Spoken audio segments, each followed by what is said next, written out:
আজকে আমি নিয়ে এসেছি ঢেঁড়স ভর্তা রেসিপি। এইরকম ঢেঁড়স ভর্তা থাকলে গরম ভাতের সাথে আর কিছুই লাগবে না, শুধুমাত্র এই ঢেঁড়স ভর্তা দিয়েই এক থালা ভাত নিমেষেই খেয়ে নিতে পারবেন। এতটাই মজার হয় এই ঢেঁড়স ভর্তা রেসিপিটি। তো চলুন তাহলে ঢেঁড়স ভর্তা রেসিপিটি দেখে নেওয়া যাক। আর ভিডিওটি স্কিপ না করে দেখতে থাকুন কিভাবে আমি ঢেঁড়স ভর্তাটা বানাচ্ছি। তো আশার মিনি কিচেনে সকল বন্ধুদের স্বাগত জানিয়ে শুরু করছি। এখানে আমি দেখুন 250 গ্রাম কচি দেখে ঢেঁড়স নিয়েছি, আর ঢেঁড়সগুলোকে গোটা অবস্থায় বেশ ভালোভাবে আমি ধুয়ে পরিষ্কার করে নিয়েছি। আর এই ঢেঁড়সগুলো কিন্তু একটু কচি দেখে নিতে হবে ভর্তা বানানোর জন্য। দেখুন এখানে কিন্তু আমি সবগুলো ঢেঁড়স কচি দেখেই নিয়েছি। এরকম কচি দেখে ঢেঁড়সগুলোকে নিয়ে নেবেন ভর্তা বানানোর জন্য, তাহলে ভর্তাটা খেতে খুব বেশি ভালো লাগে। তো প্রথমে আমি ঢেঁড়সগুলোকে কেটে নেব। তার জন্য দেখুন একটা ছুরি নিয়েছি, ছুরি দিয়ে আমি ঢেঁড়সগুলোকে ছোট ছোট পিস করে কেটে নেব। ঢেঁড়সগুলোকে ছোট ছোট পিস করে কেটে নিলে ভর্তাটা বানানোর সময় সুবিধা হবে। তার জন্য দেখুন আমি ঢেঁড়সগুলোকে এরকম ছোট ছোট সাইজ করে কেটে নিচ্ছি।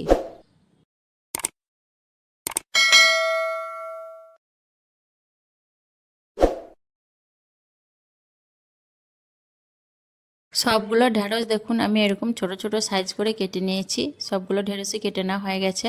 এখন আমি রান্নার জন্য গ্যাস অন করে কড়াই বসিয়ে দিয়েছি। আর কড়াইয়ের মধ্যে দিয়ে দিচ্ছি কেটে রাখা ঢেঁড়সগুলো, আর দিয়ে দিচ্ছি খুব সামান্য পরিমাণ পানি। খুব বেশি পানি দেব না, অল্প পানিতেই ঢেঁড়সটা সেদ্ধ হয়ে যাবে, যেহেতু ঢেঁড়স নরম সবজি আর ঢেঁড়স থেকেও কিছুটা পানি বের হবে। তার জন্য এই অল্প পানিতেই কিন্তু ঢেঁড়সটা বেশ ভালোভাবে সেদ্ধ হয়ে যাবে। আর আপনারা চাইলে কিন্তু ঢেঁড়সটা ভেজেও ভর্তা করতে পারেন, কিন্তু এইভাবে ঢেঁড়সটাকে সেদ্ধ করে ভর্তা বানালে খেতে খুব বেশি ভালো লাগে। তো ভালো করে একটু নাড়াচাড়া করে নিলাম। দিয়ে এরপর আমি এর মধ্যে দিয়ে দিচ্ছি দেখুন দুটো কাঁচা লঙ্কা, আর দিয়ে দিচ্ছি 4 কোয়া রসুন। ভর্তার মধ্যে একটু রসুন দিলে খুব সুন্দর একটা গন্ধ বের হয় রসুনের, তাহলে ভর্তাটা খেতে ভীষণ ভালো লাগে। আর রসুনটা যদি কেউ না পছন্দ করেন তাহলে স্কিপ করতে পারেন। আর দিয়ে দিচ্ছি পরিমাণ মতো নুন, আর দিচ্ছি সামান্য পরিমাণ হলুদের গুঁড়ো। দিয়ে আবারও বেশ ভালো করে নাড়াচাড়া করে মিশিয়ে নেব। আর আমার ভিডিওটি যারা নতুন বন্ধু দেখছেন, রেসিপি পছন্দ হলে অবশ্যই আমার চ্যানেলটিকে সাবস্ক্রাইব করে আমার পাশে থাকবেন। আর যারা আমার চ্যানেলটিকে সাবস্ক্রাইব করেছেন, আমার ভিডিও দেখেন, তাদেরকেও অসংখ্য ধন্যবাদ আমার সাথে থাকার জন্য এবং ভিডিও দেখার জন্য। তো ভালোভাবে নাড়াচাড়া করে মিশিয়ে নিয়ে আমি এখন ঢাকনা দিয়ে 5 মিনিটের মতো হতে দেব। মিডিয়াম ফ্লেমে 5 মিনিট রান্না করার পর আমি ঢাকনা খুলে নিলাম, একটু নাড়াচাড়া করে নেব।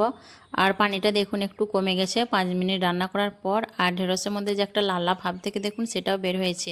এই পানি আর ঢেঁড়সের এই লালার মধ্যেই কিন্তু ঢেঁড়সটা বেশ ভালোভাবে সেদ্ধ হয়ে যাবে। এখন একটু নাড়াচাড়া করে নিয়ে আমি এক কাছে করে দেবো। দিয়ে আবারও আমি ঢাকনা দিয়ে মিডিয়াম ফ্লেমে আরও কিছুক্ষণ হতে দেবো। আরও কিছুক্ষণ রান্না করার পর আমি ঢাকনা খুলে নিলাম, একটু নাড়াচাড়া করে নেব। আর দেখুন পানিটা কিন্তু অনেকটাই শুকিয়ে গেছে। এখন আমি আরও একটু নাড়াচাড়া করে ঢেঁড়সটাকে একদম শুকনো শুকনো করে নেব। আর ঢেঁড়স ভর্তাটা এইভাবে অবশ্যই একবার বানিয়ে দেখবেন, গরম গরম ভাতের সাথে খেতে কিন্তু ভীষণ ভালো লাগে। এইভাবে করে ঢেঁড়সটাকে সেদ্ধ করে নিয়ে যদি ভর্তাটা বানান, খেতে কিন্তু দুর্দান্ত লাগে। তো অবশ্যই একবার এইভাবে ঢেঁড়স ভর্তাটা বানিয়ে দেখবেন। তো ঢেঁড়সটাকে দেখুন আমি আরও একটু নাড়াচাড়া করে নিয়ে একদম শুকনো শুকনো করে নিলাম। এইভাবে ঢেঁড়সটাকে একদম শুকনো শুকনো করে নিতে হবে। এখন আমি ঢেঁড়সটাকে কড়াই থেকে নামিয়ে নেব। আবারও আমি কড়াইটা ধুয়ে পরিষ্কার করে নিয়ে গ্যাসের মধ্যে চাপিয়ে দিয়েছি অন করে, আর দিয়ে দিচ্ছি 2 টেবিল চামচের মতো সর্ষের তেল। তেলটা বেশ ভালো করে গরম করে নিয়ে আমি দিয়ে দিচ্ছি দুটো শুকনো লঙ্কা, আর দিয়ে দিচ্ছি ঢেঁড়সের সাথে সেদ্ধ করে রাখা 4 কোয়া রসুন। দেন রসুন আর লঙ্কা আমি নাড়াচাড়া করে ভেজে নেব। এইভাবে রসুনটাকে একটু ভেজে নিলে খেতে বেশ ভালো লাগে ভর্তার মধ্যে, আর লঙ্কাটাকেও ভেজে নিলে কিন্তু ভর্তার মধ্যে সুন্দর একটা ফ্লেভার আসে ভাজা লঙ্কার। তো লঙ্কাটা আমার ভাজা হয়ে গেছে, দেখুন লঙ্কাটাকে তুলে নিচ্ছি। আর রসুনটাকে আমি আরও একটু লাল লাল করে ভেজে নেব। তো লঙ্কাটা তুলে নেওয়ার পর আমি রসুনটাকেও আরও একটু ভেজে নিচ্ছি লাল লাল করে।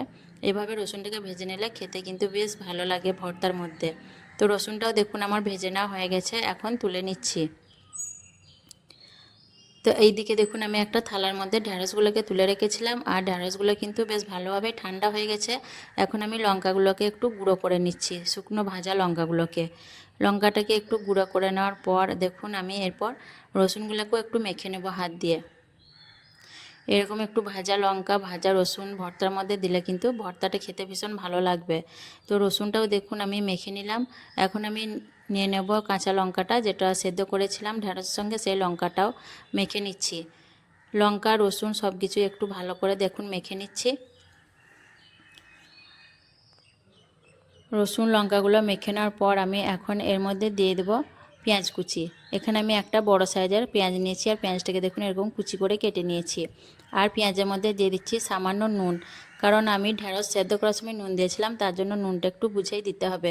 নুন দিয়ে পেঁয়াজটাকে মাখলে বেশ ভালোভাবে পেঁয়াজটা মাখা হয়, আর খেতেও কিন্তু ভালো লাগে। তার জন্য আমি নুন দিয়ে পেঁয়াজটাকে দেখুন বেশ ভালো করে মেখে নিচ্ছি। আর ঢেঁড়স ভর্তার মধ্যে এরকম কাঁচা পেঁয়াজ দিয়ে বানালে ভর্তাটা খেতে ভীষণ ভালো লাগে। শুধু ঢেঁড়স ভর্তাই কেন, যে কোনো ভর্তার মধ্যে কিন্তু কাঁচা পেঁয়াজ দিয়ে বানালে খুব বেশি ভালো লাগে খেতে। আর এছাড়া আমাদের বাড়িতেও কিন্তু কাঁচা পেঁয়াজের ভর্তা খেতে সবাই পছন্দ করে, তার জন্য কিন্তু আমি কাঁচা পেঁয়াজ দিয়ে ভর্তাটা বানাচ্ছি। অনেকেই কিন্তু ভাজা পেঁয়াজ দিয়েও ভর্তা বানান, কিন্তু কাঁচা পেঁয়াজ দিয়ে ভর্তা খেতে বেশি ভালো লাগে।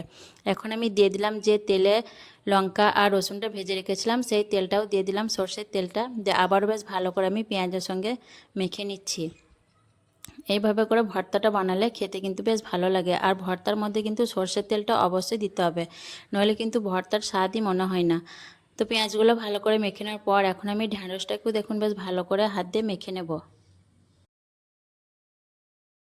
ঢ্যাঁড়সটাকেও দেখুন বেশ ভালো করে আমি হাত দিয়ে মেখে নিলাম। এখন আমি পেঁয়াজ আর ঢ্যাঁড়স একসঙ্গে করে বেশ ভালো করে মেখে নেব। আর ভর্তা যত ভালোভাবে মাখবেন ভর্তার স্বাদ কিন্তু ততই ভালো হবে। এইভাবে করে একটু সময় নিয়ে ভর্তাটাকে বেশ ভালো করে মেখে নেবেন, দেখবেন ভর্তার স্বাদ কিন্তু দ্বিগুণ হয়ে যাবে। তো বেশ ভালো করে আমি দেখুন পেঁয়াজ আর ঢ্যাঁড়স মেখে নিচ্ছি। আর পেঁয়াজ ঢ্যাঁড়স মাখতে মাখতে আমি এখানে আরও একটু সর্ষের তেল দিয়ে দেবো, তাহলে খেতে বেশি ভালো লাগবে। ভর্তার মধ্যে বেশ একটু তেল না হলে খেতে কিন্তু ভালো লাগে না। তার জন্য দেখুন আমি আবারও 1 চা চামচের মতো সর্ষের তেল দিয়ে দিলাম ভর্তার মধ্যে, দিয়ে আবারও বেশ ভালো করে আমি মেখে নেব। আর ভালো করে মেখে নিলেই কিন্তু আমার ভর্তার তৈরিটি সম্পূর্ণ হয়ে যাবে। তো অবশ্যই একবার এভাবে ঢেঁড়সের ভর্তাটা বানিয়ে দেখবেন, গরম ভাতের সাথে খেতে কিন্তু ভীষণ ভালো লাগে। শুধু এই ঢেঁড়স ভর্তা দিয়ে কিন্তু এক থালা ভাত খেয়ে নিতে পারবেন, আর কিছুই লাগবে না। এতটাই মজার হয় এই ঢেঁড়স ভর্তা রেসিপিটি। ভর্তাটা দেখুন আমি বেশ ভালো করে মেখে নিলাম। এখন আমি ভর্তাটা গরম ভাতের সাথে পরিবেশন করে নেব। তো দেখুন আমি পরিবেশন করে দেখিয়ে দিলাম, আর কতটা লোভনীয় হয়েছে দেখুন দেখতে। ভর্তাটা এইভাবে অবশ্যই একবার বাড়িতে বানিয়ে দেখবেন, গরম ভাতের সাথে ভীষণ ভালো লাগবে খেতে। আর কেমন লেগেছে অবশ্যই কমেন্টে জানাবেন, ভালো লাগলে লাইক করবেন, শেয়ার করবেন, আর আমার চ্যানেলটিকে সাবস্ক্রাইব করে আমার পাশে থাকবেন। আসবো আবারও অন্য কোনো রেসিপি নিয়ে। সকলে ভালো থাকবেন, সুস্থ থাকবেন। আল্লাহ হাফেজ।